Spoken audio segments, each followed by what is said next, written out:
Hey, welcome back. Review a Day, episode number 205. My name is Leland, and thank you guys so much for joining me. Make sure to head over to nitpickit.com and check out episode number 68 of the Nitpick It podcast. I went and saw Sex and the City 2, and I didn't do a YouTube review of it because it would have been too long, too angry, too completely incoherent. But if you want to hear my take on it, please head over to nitpickit.com and check out the new episode. We also talk about MacGruber, Mystery Team, the Derek comedy film, and we have a big old discussion about the Lost series finale, and Dampercast episode number 55 is out. You'll laugh, you'll cry, and there's a good chance you might vomit. But so please head over to dampercast.com. Also, all my shit's available on iTunes, so please go there, subscribe, write a review.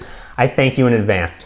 Guys, I went and checked out this new horror sci-fi thriller, Splice, directed by Vincenzo Natali, who's actually a director who directed that movie Cube, which is really, really interesting, and I full-heartedly recommend, if you haven't seen Cube, check it out. Really super low budget, but really interesting. It's cool. This new movie, Splice, stars Adrian Brody and Sarah Polley. We got the pianist and Dawn of the Dead together playing these kind of two rock star biology scientists, where they're crossbreeding plants with animals and all this different shit, and they created these little worms that create proteins that could supposedly cure cancer and a shitload of diseases.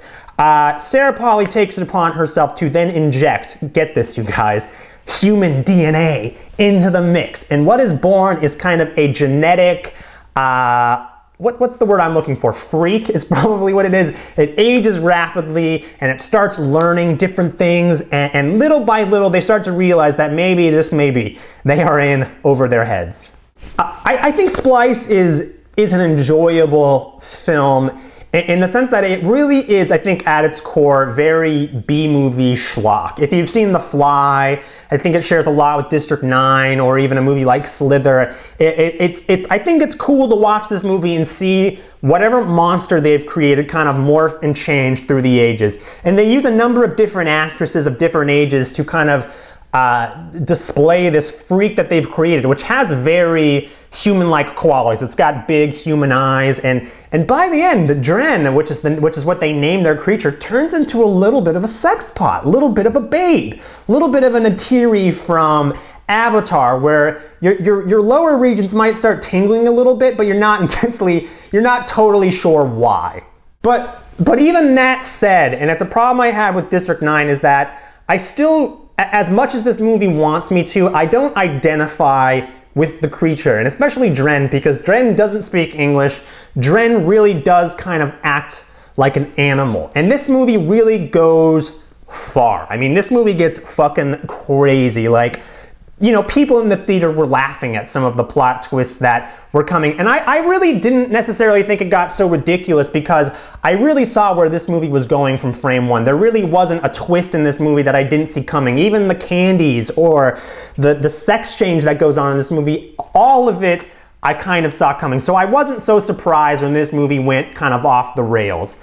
What is surprising to me, though, is that this is a movie that is so completely ridiculous, but what I found most unbelievable were Adrian Brody and Sarah Polley, because these are two hyper-intelligent scientist characters, and I really don't believe that at every single turn these two people would make like the dumbest decisions they possibly could, because at every turn I'd be like, one of these two people would have wised up and been like, let's fucking kill it. Let's just cut its head off. Let's end this right here.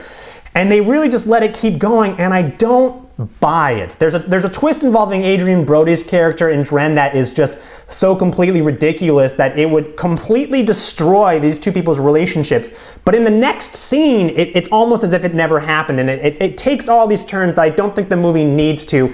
And the final 30 minutes of this movie, it really is just on autopilot. And the final line of this movie is Sarah Polley saying, "What's the worst that could happen?" And I thought to myself, I'm like, there is thousands of terrible things that could possibly happen to you, and I don't buy it. It's a movie that has a fucking creature growing wings and doing all these ridiculous things, and I spent the majority of the time wanting to grab the characters and shake them and be like, are you seriously this retarded? You guys are biologists, like, you guys are intelligent. You should know better than this, and they don't. And I think that is what what really kind of bummed me out about this movie and really kept me from really investing in it and really keeps me from really recommending it to anyone. I gave Splice a 2.5 out of 5. I kind of wish it was a little bit schlockier, maybe a little bit more of a gore fest. The special effects are really quite nice, even though they're not prosthetics, and I love prosthetics. They are digital. It looks nice, but it's hard for me to recommend this movie when I spent so much time wanting to just shake the characters and punch them in the face. Guys, if you like this review, make sure to rate, subscribe, comment below. I'll see you guys next time.